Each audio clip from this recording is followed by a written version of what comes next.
Grab a shovel. Chicagoans are digging themselves out from a blanket of snow. Some residents more than others. The south side was hit particularly hard, with some areas seeing more than 9 inches of snowfall. And more snow is being forecast for Thursday. Joining us now with more on what to expect is Illinois state climatologist Trent Ford, based at the University of Illinois Urbana-Champaign. Trent, welcome back. First, what's it like in Champaign for you? Probably about the same as it is, at least on the south side. It is very snowy right now. Honestly, the last time I went outside and measured, we had about 9 inches on the ground, and it's still coming down. And after the second wave comes through tomorrow, I'm hoping we can push over that 1 foot mark. And so, as a snow lover, it's good times here. Leave it to a climatologist to love the snow. So right. Yesterday we spoke with 2 of your colleagues about the challenges with forecasting this particular storm with such widespread, a pretty big difference from one region to the next about how much snowfall each part of the area would get. Has this storm done what we thought it would? Pretty much, honestly, yeah. I mean, the snowfall patterns that we've seen so far, whether it be across the whole state of Illinois or just in the Chicagoland region, are pretty close to what was forecasted. Even just a 3 or 4 days out. It's pretty incredible. It was just a good job of forecasting, and not only just forecasting, okay, here's what we think the general amounts are going to be, but the areas of uncertainty.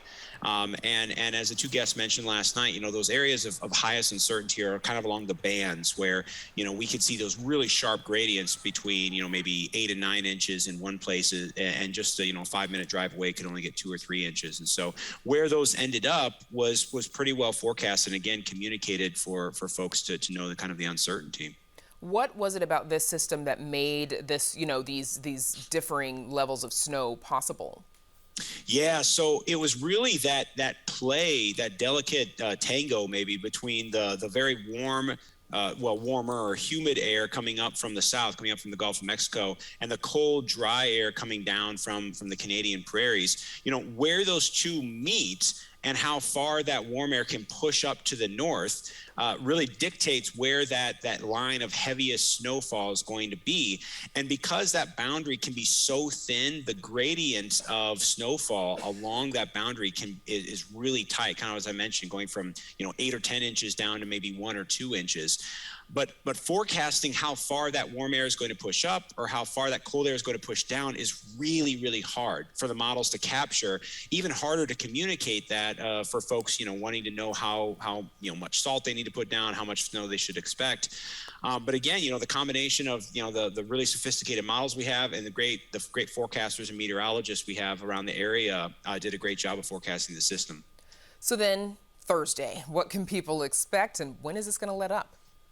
Yeah, so it's sort of tapering off for the Chicagoland area. I was looking at the forecast just now, and it looks like there's anywhere between another 1.5 inches to maybe 3 inches for the broader Chicagoland area. Of course, again, a lot of that, when it does fall, the heavier totals are going to be on the south side of the area versus the north side.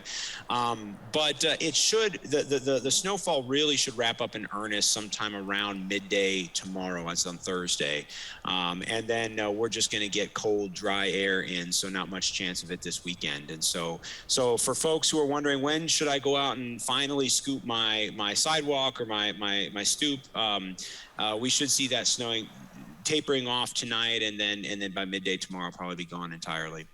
So this, it's not just us in the Chicago and Illinois and obviously Northwest Indiana area as well. Talk about just how wide-reaching this system is.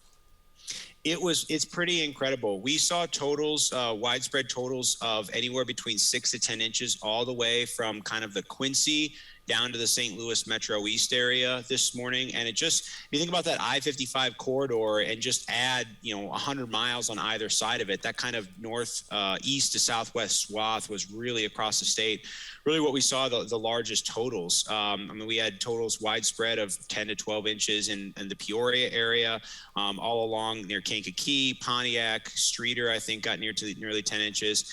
And then even in the further part of southeast, closer to southern Indiana, they got a good amount of snow as well. And now we're seeing the snow stretching all the way from right around here in Champaign all the way up into Ontario across the kind of the mainland of Michigan. So it was a really broad area of snowfall. Even though, like I mentioned, the gradients were really tight along the edges, the kind of core area was pretty large. And I think one thing that spoke to how large of an area was affected by the heavy snowfall was if anybody got on those IDOT, the getting around Illinois maps, pretty much the whole northern 2/3 of the state was purple as far as the roads were concerned around noon today, showing that pretty much every major highway and interstate was affected in some way, north of I-64 today because of how much snow fell across the state.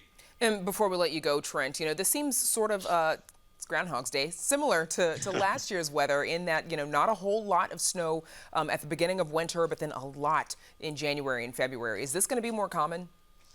It's tough to say. The kind of patterns that we saw the last two winters, where it was very mild to start out and then really hammered us in February, were more of an effect of just kind of the year-to-year variability and the sort of patterns we see in the atmosphere that isn't sort of demonstrative of any kind of long-term trend.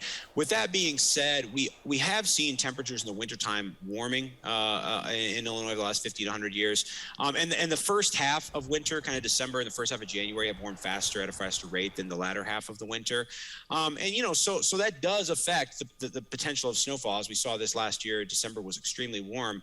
But overall, the last two winters being kind of a mild start and then really hammered us in at the end is more of just a factor of the conditions that are going on right there in the atmosphere. So again, not really indicative of any sort of long-term trend. Okay, just plenty to shovel for all of us.